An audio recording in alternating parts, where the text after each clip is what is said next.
ఇప్పుడు ఏం చేయాలయ్యా? నన్నేం చేయమంటావు కృష్ణ? స్థలం ఖాళీ చేయవలసిందే. ఇంతవరకు అద్దె కట్టామా, పన్ను కట్టామా? చూడు, సేట్ నీకెంత డబ్బు ఇచ్చాడు?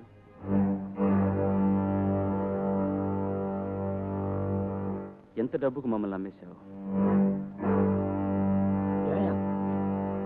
చెప్పు. ఎంత వెలకు మమ్మల్ని అమ్మేశావు? अजी साहब सब ठीक ठाक है, कुछ गड़बड़ तो नहीं? कोई बात नहीं। तो आइए हमारे साथ। अच्छा अभी आता हूँ। आइए। कार తీసుకుని వెనకరా, నేను సేట్తో వెళ్తా.